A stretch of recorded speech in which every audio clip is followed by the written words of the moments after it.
Hello.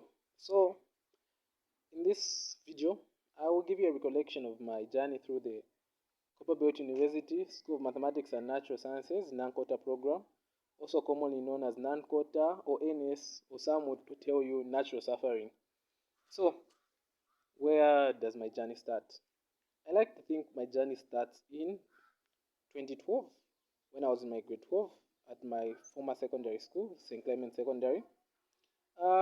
It was time to sign for our exams and choose which courses you will take. Then there was a point of contention between the pure classes or the physical sciences classes. Which one you will have to sign for.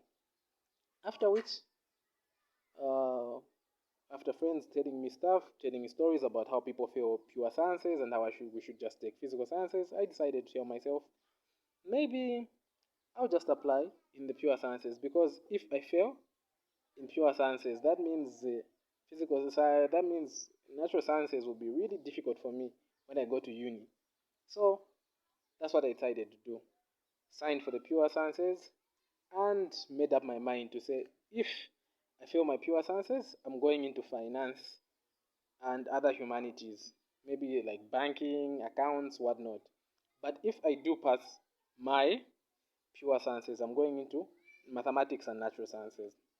So we sign and we start. We write our grade 12 exams, and I managed to clear all of my pure sciences. Got a 1 in all of them, my biology, my chemistry, my physics, and other ones in like mathematics. And oh, there we go. I have grades which are relevant to being selected in the School of Mathematics and Natural Sciences. After which I applied to CBU in 2013. 2014, I'm accepted and go to CBU, find accommodation. My friend MD found a boarding house for us, and I was his roommate. So that's it. Went. Term one starts, and oh my gosh, everyone is just threatening you. Basically, they're like, "Oh, wait, natural sciences, mwache balawa, walawa mwache," and it's scary because you're this guy from a school in Mansa, and you're going to interact with people from schools like DK, Hillcrest, and the well-known schools which we all know about. And then, as time goes on, we are learning in our term one, and everything is going pretty smooth actually. It is challenging, but it's not unbearable. You can understand the things, and I'm actually comprehending some things, but still, some seniors are like, mwachi nangure mnakuwa tude shumfwa, nani kuota still mokusanga am I test wa. Like, is it really that difficult?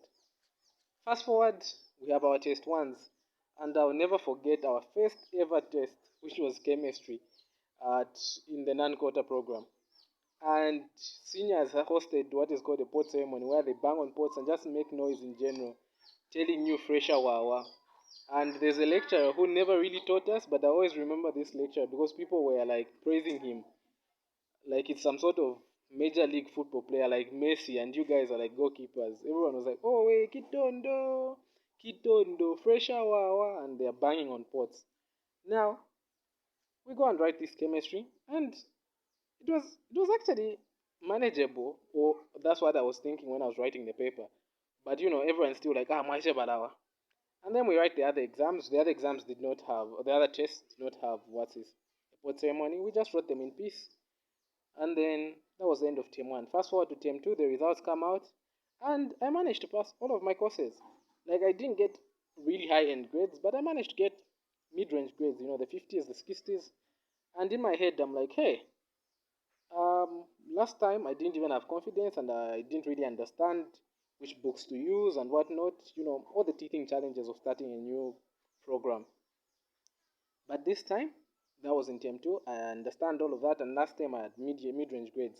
It means we can get them higher. And term two, they did get higher. I managed to get upper range grades, like the lowest I was getting would be like in the 70s. That's where it was. And I'm like, yeah, this is coming together. Fast forward again to term three, and term three, I'm having I'm actually having fun with non-quota, learning new things. We even have a sort of social life, you'd go out, have a nightlife in Kitwe. Because back then, even with like 100 kwacha, you can go out with the guys and have fun and come back whatever time. That was the thing. And then after that, we wrote our final exams and they were alright.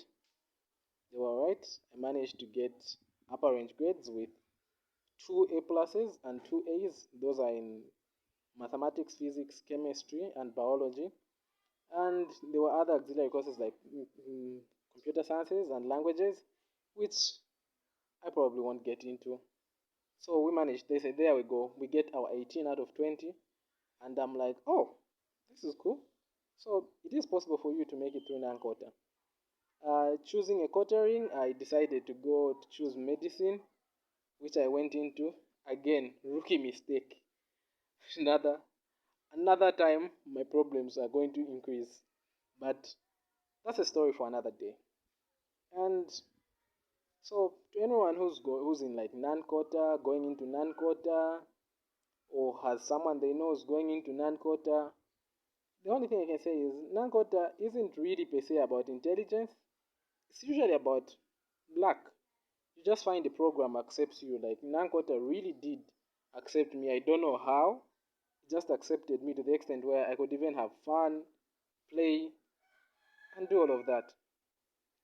But still get good grades.